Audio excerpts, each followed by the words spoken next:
మన గార్డెన్లో చూసిన చిన్న చామంతి మొక్కకి ఒక 20 పూలు వచ్చినాయి అనుకోండి, చాలా ఆనందపడతాం కదా. అదే ఒక 100 పూలు వచ్చినాయి అనుకోండి, ఇంకా మన ఎగ్జైట్మెంట్ని ఎవరూ ఆపలేరు.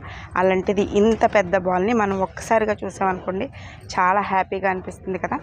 ఇంత పెద్ద బాల్ వీళ్ళకి రావాలంటే వీళ్ళు చాలా శ్రమ పడవలసి ఉంటుందండి.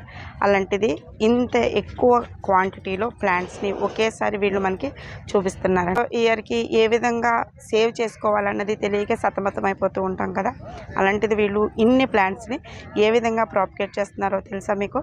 వాళ్ళు చాలా ఈజీగా ఒక సింపుల్ టెక్నిక్ తోటి ఈ ప్లాంట్స్ని ప్రాపగేట్ చేస్తున్నారండి. అది తెలియక మనం చాలామంది ఏమనుకుంటామంటే, చామంతి మొక్కలు అంటే సీజనల్స్ కదా, నెక్స్ట్ ఇయర్స్కి ఉండవు కదా అని అనుకుంటాం కదా. నెక్స్ట్ ఇయర్కి ఉండదు అని అనుకున్నట్లయితే వీళ్ళు ఇంత మొక్కని ఏ విధంగా ప్రాపగేట్ చేస్తారు? ఆ ఒక్క విషయాన్ని మనం ఆలోచించినట్లయితే కనుక చామంతి మొక్కల్ని కొనడానికి ఎటువంటి సందేహం లేకుండా మనం ఈజీగా కొనుక్కోవచ్చండి.